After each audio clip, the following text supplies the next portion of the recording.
Hi, hello and welcome back to my channel, Sai Kavin Kitchen.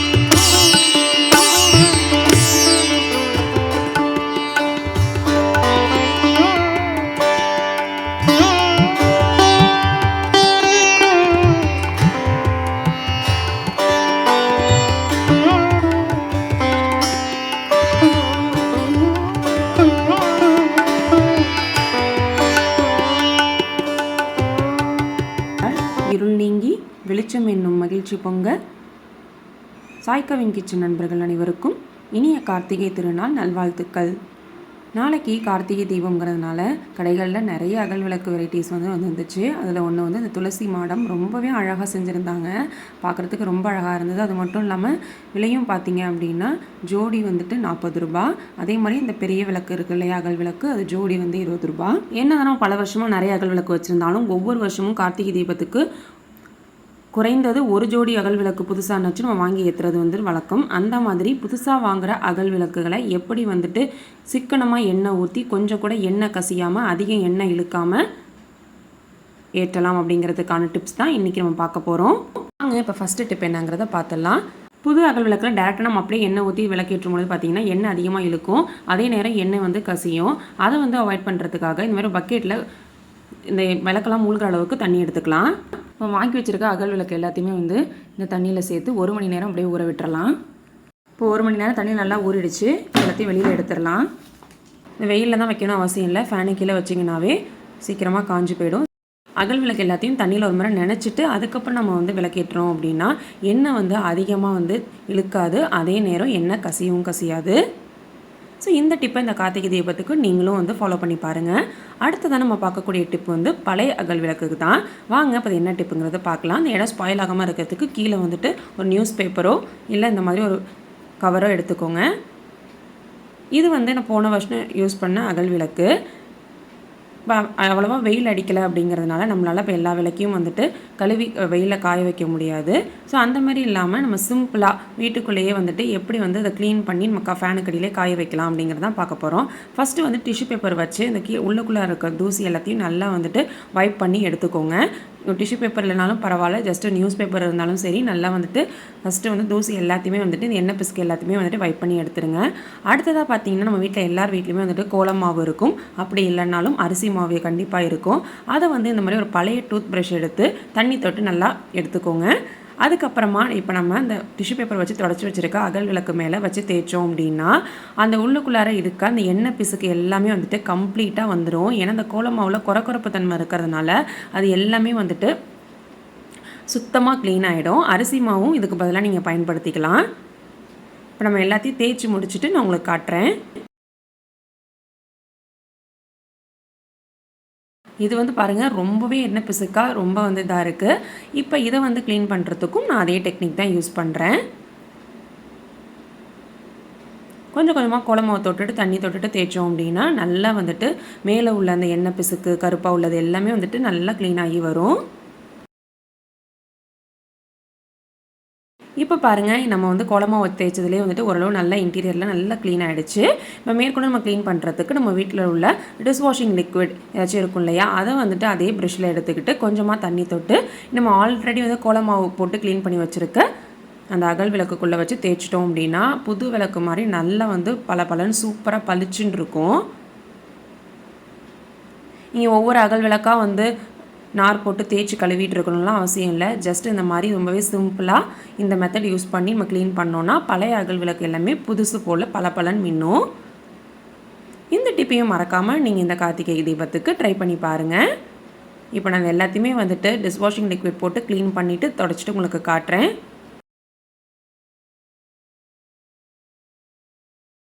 Liquid போட்டு தேய்ச்சதுக்கப்புறமா நல்லா தண்ணியில் அலசி எடுத்துகிட்டு வந்துட்டேன். இப்போ நல்லா ஒரு காட்டன் துணியோ இல்லை டிஷ்யூ பேப்பரோ வச்சு நல்லா வந்துட்டு ஈரம் போக தொடச்சி எடுத்து ஃபேனுக்கு அடியில் வச்சிட்டிங்க அப்படின்னா நல்லா புது விளக்கு மாதிரி பளபளன்னு மின்னும். யூஸ்வலாகவே நம்ம அகல் விளக்கில் எண்ணெய் ஊற்றி திரி போட்டு விளக்கு ஏற்றும் போது பார்த்திங்க அப்படின்னா கண்டிப்பாக வந்து எண்ணெய் வந்து அடியில் கசியும். ஏன்னா இல்லை மைன்யூட்டாக நிறைய போர்ஸ் இருக்கிறதுனால எண்ணெய் அது வழியாக கசியும்.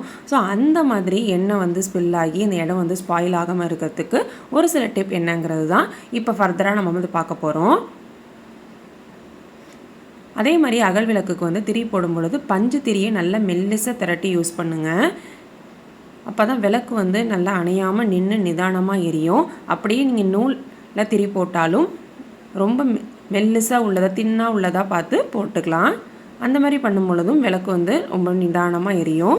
அகல் விளக்கு ஏற்றும்பொழுது எண்ணெய் கசிஞ்சு இந்த இடம் ஸ்பாயில் ஆகாமல் இருக்கிறதுக்கான ஃபஸ்ட்டு டிப் என்னென்னு பார்த்தீங்கன்னா, நம்ம வீட்டில் பிரியாணி மேலே வாங்கும்போது சைட் டிஷ்க்கு தரத்துக்கு வந்து கண்டிப்பாக வந்து ஒரு குட்டி கண்டெய்னர் கொடுத்துருப்பாங்க. அந்த பாக்ஸோட லிட்டு வந்து கண்டிப்பாக எல்லார் வீட்லேயுமே இருக்கும். அப்படி இல்லைனாலும் வேறு ஏதாச்சும் நம்ம யூஸ் அண்ட் த்ரோ பாக்ஸஸோட மூடி வந்து கண்டிப்பாக எல்லார் வீட்லேயுமே இருக்கும். அந்த மூடி வந்து விளக்குக்கு அடியில் வச்சு எண்ணெய் ஏற்றும் பொழுது பார்த்திங்க அப்படின்னா எண்ணெய் வந்துட்டு கசிஞ்சாலும் அந்த எண்ணெய் தட்டுலேயே வந்து கசிஞ்சிரும். ஸோ அதை வந்து க்ளீன் பண்ணுறது ஈஸி. நம்ம கீழே டைல்ஸ்லேயோ மார்பிள்லேயோ வந்து எண்ணெய் பட்டு அதை க்ளீன் பண்ணுறதுக்கு இந்த மாதிரி தட்டில் விழுந்துருச்சு அப்படின்னா நம்ம அதை ஈஸியாகவே வந்துட்டு வாஷ் பண்ணி எடுத்துக்கலாம். ஸோ இந்த டிப் வந்துட்டு கண்டிப்பாக அந்த கார்த்திகை தீபத்துக்கு எல்லாருமே ஃபாலோ பண்ணி பாருங்கள். ஸோ எண்ணெய் வேஸ்ட் ஆகி நம்ம தொடச்சிட்டு இருக்க நேரத்தை மிச்சம் பண்ண இந்த மாதிரி டிப்பை வந்து ஃபாலோ பண்ணி பாருங்கள். ரொம்பவே யூஸ்ஃபுல்லாக இருக்கும். அடுத்ததான் இதுக்கு பதிலாக இன்னொரு டிப் பார்க்கலாம். என்கிட்ட இந்த மாதிரி சின்ன சின்ன கண்டெய்னரோட மூடிலாம் இல்லை, அதுக்கு பதிலாக என்ன பண்ணலாம் அப்படின்னு கேட்டிங்க அப்படின்னா, என்னால் எல்லா விளக்குக்கும் இந்த மாதிரி வந்து மூடி வந்து அடியில் வைக்க முடியாது. ஆன்லைனில் ஏதாச்சும் பர்ச்சேஸ் பண்ணும்போது அப்படின்னா வேறு ஏதாச்சும் பொருட்கள் பண்ணும்போது கண்டிப்பாக இந்த மாதிரி ஒரு அட்டை பாக்ஸ் வந்து கொடுத்துருப்பாங்க. அந்த அட்டை பாக்ஸ் வந்து நம்ம வீட்டில் வேஸ்ட்டாக நிறையா அந்த மாதிரி இருக்கும். அதில் வந்து இந்த மாதிரி ஸ்கொயராக கட் பண்ணி எடுத்துகிட்டு ஒவ்வொரு விளக்குக்கு அடியிலையும் வந்து வச்சு ஏற்றும் பொழுது என்ன ஸ்பில் ஆனாலும் அந்த நம்ம கட் பண்ணி வச்சுருக்க அந்த பீஸ்லேயே தான் ஸ்பில் ஆகும். இடம் வந்து கீழே இருக்க டைல்ஸ் வந்துட்டு ஸ்பாயில் ஆகாது. நமக்கு க்ளீன் பண்ணுறதுக்கும் ரொம்பவே ஈஸியாக இருக்கும். விளக்கு ஏற்றி முடிச்சதுக்கப்புறம் நம்ம அப்படியே த்ரோ பண்ணிடலாம். இந்த டிப்பும் கண்டிப்பாக உங்கள் எல்லாருக்குமே யூஸ்ஃபுல்லாக இருக்கும் நம்புகிறேன். இந்த டிப்பும் மறக்காமல் உங்கள் வீட்டில் நாளைக்கு யூஸ் பண்ணி பாருங்கள். என்னால் எல்லா இடத்துலையுமே இந்த மாதிரி வந்து மூடியோ இல்லை அட்டை பாக்ஸோட இதை பீஸை கட் பண்ணியும் வைக்க முடியாது. இல்லை இதுக்கு வைக்காமல் இதுக்கு ஏதாச்சும் ஒரு டிப் வேணும்னு நினச்சிங்க அப்படின்னா ரொம்பவே ஒரு சிம்பிளான டிப். நம்ம வீட்டில் வந்துட்டு யூஸ் பண்ணாத பழைய நெயில் பாலிஷ் வந்து கண்டிப்பாக எல்லார் வீட்லேயுமே இருக்கும். ஸோ அந்த நெயில் பாலிஷை தூக்கி போடுறதுக்கு பதிலாக இந்த மாதிரி அகல் விளக்குக்கு பேக் சைடு வந்துட்டு அந்த நெயில் பாலிஷ் வந்து கோட் பண்ணி விட்டுட்டோம் அப்படின்னா அது ஒரு எனாமல் மாதிரி ஆக்ட் ஆகும். ஏன்னா நெயில் பாலிஷில் வந்து பார்த்திங்க அப்படின்னா ஒரு ஷைனிங்காக கண்ணில் வந்து எனாமல் இருக்கும். ஸோ அந்த எனாமல் வந்து என்ன பண்ணும் பார்த்தீங்க அப்படின்னா அந்த அகல் விளக்கு அடியிலேருந்து வந்து வர எண்ணெய் கசியாமல் இருக்கிறத தடுக்கும். ஸோ இந்த மாதிரி அகல் விளக்குக்கு பின்னாடி நம்ம நெயில் பாலிஷால் கோட் பண்ணிட்டோம் அப்படின்னாலும் எண்ணெய் வந்து துளி கூட வந்து அகல் விளக்குலேருந்து கசியவே கசியாது. ஸோ இந்த கார்த்திகைக்கு இந்த ஒரு டிப்பை நீங்களும் மறக்காமல் ஃபாலோ பண்ணி பாருங்கள். கண்டிப்பாக இது எல்லாமே வந்துட்டு ரொம்பவே யூஸ்ஃபுல்லாக இருக்கும். ஏன்னா விளக்கெல்லாம் ஏற்றி முடிச்சு பார்த்தீங்கன்னா எண்ணெய் கீழே இருக்க துடைக்கிறதே ஒரு பெரிய வேலையாக இருக்கும் ஹவுஸ் ஒய்ஃப்ஸ்க்கு. ஸோ அந்த மாதிரி இதை அவாய்ட் பண்ணுறதுக்கு இந்த 3 டிப்பில் கண்டிப்பாக வந்துட்டு ஏதோ ஒரு டிப்பை வந்து நீங்கள் ஃபாலோ பண்ணி பாருங்கள். ஃபாலோ பண்ணி பார்த்துட்டு எவ்வளோ யூஸ்ஃபுல்லாக இருந்துச்சுன்னு கமெண்ட் செக்ஷனில் கமெண்ட் பண்ணுங்கள். இப்போ நெயில் பாலிஷ் நம்ம பின்னாடி வந்துட்டு ஒரு விளக்கு கோட் பண்ணியாச்சு. அதே மாதிரி 2வது விளக்குக்கும் நம்ம வந்துட்டு கோட் பண்ணிடலாம். இது இப்படியே ஃபேனுக்கு அடியில் காயட்டும். ஏன்னா நெயில் பாலிஷ் வந்து ரொம்பவே சீக்கிரமாக காஞ்சிரும். இப்போ இதில் நம்ம வந்து எண்ணெய் ஊற்றி விளக்கேற்றும் பொழுது கண்டிப்பாக எண்ணெய் கசியாது. அதே மாதிரி நம்ம எல்லா அகல் விளக்குக்குமே வந்து மஞ்சள் குங்குமம் வச்சு விளக்கேற்றுறது தான் வந்து ஐதீகம். அந்த மாதிரி மஞ்சள் குங்குமம் வைக்கும் பொழுது நம்ம கையில் வந்து மஞ்சள் குங்குமம் இதெல்லாம் படாமல் ரொம்பவே ஈஸியாக கஷ்டப்படாமல் ரொம்பவே அழகாக நேர்த்தியாக அந்த அகல் விளக்கில் எப்படி வைக்கலாங்கிறதுக்கான டிப் தான் பார்க்க போகிறோம். நம்ம எல்லார் வீட்லேயுமே வந்து கண்டிப்பாக வந்துட்டு இயர்பட்ஸ் இருக்கும். அதில் வந்து மஞ்சள் குங்குமத்தை ஓரளவு இந்த பட்ஸில் கோட் ஆகிற அளவுக்கு தண்ணியாக கரைச்சிட்டு நம்ம அந்த பட்ஸில் தொட்டு வச்சோம் அப்படின்னா ரொம்ப பெருசாக இல்லாமல் கரெக்டாக அந்த இடத்துல மட்டும் நம்ம ரொம்பவே சின்னதாக அழகாக வந்து வைக்கலாம். ஸோ இதே டெக்னிக்கை நம்ம வந்து வீட்டில் இருக்கிற அகல் விளக்குக்கு மட்டும் இல்லாமல் காமாட்சி விளக்கு, குத்து விளக்கு, நம்ம சாமி ஃபோட்டோவுக்கு வந்து நம்ம பொட்டு வைக்கும்போது கூட இந்த மாதிரி பட்ஸில் வந்துட்டு ஓரளவு தண்ணியாக வந்து மஞ்சள் குங்குமத்தை கரைச்சி எடுத்துகிட்டு அதில் நினச்சி வச்சோம் அப்படின்னா அந்த இடத்துல மட்டும் ரொம்பவே அழகாக பெயிண்ட் பண்ண மாதிரி இருக்கும். இப்போ பாருங்கள் நம்ம கையில் வைக்கிறதுக்கும் பட்ஸில் தொட்டு வைக்கிறதுக்கும் எவ்வளோ அழகாக நேர்த்தியாக வந்திருக்குன்ட்டு. மஞ்சள் வச்சாச்சு, மேலே குங்குமமும் வச்சாச்சு. இதை அப்படியே காய வச்சுட்டு அதுக்கப்புறம் விளக்கேற்றலாம். இந்த டிப்பும் வந்துட்டு ஹவுஸ் ஒய்ஃப் எல்லாருக்குமே ரொம்ப யூஸ்ஃபுல்லாக இருக்கும்னு நம்புகிறேன். துளி கூட எண்ணெய் கசியாமல் ரொம்பவே சிக்கனமான முறையில் ரொம்ப நேர்த்தியாக அழகாக நாளைக்கு கார்த்திகை தீபத்துக்கு விளக்கேற்றுறதுக்கு என்னென்ன வழிமுறைகள் இருக்குன்னு இந்த வீடியோவில் நம்ம அழகாக பார்த்து தெரிஞ்சுக்கிட்டோம். இந்த வீடியோ கண்டிப்பாக உங்கள் எல்லாருக்குமே ரொம்பவே பிடிச்சிருக்குன்னு நம்புகிறேன். இந்த வீடியோ உங்களுக்கு பிடிச்சிருந்துச்சுன்னா மறக்காமல் லைக் பண்ணி ஷேர் பண்ணிக்கோங்க. நம்ம சேனலை நீங்கள் இது வரைக்கும் சப்ஸ்கிரைப் பண்ணல அப்படின்னா மறக்காமல் சப்ஸ்கிரைப் பண்ணிக்கோங்க. கூடவே இருக்க பெல் பட்டனையும் மறக்காமல் கிளிக் பண்ணி வச்சுக்கோங்க. மேலும் இது போன்ற நல்ல பயனுள்ள வீடியோஸ் உங்களுக்காக காத்துட்ருக்கு. மேலும் ஒரு இன்ட்ரெஸ்டிங்கான வீடியோவில் நாளைக்கு உங்களை மீட் பண்ணுறேன். until then take care, bye.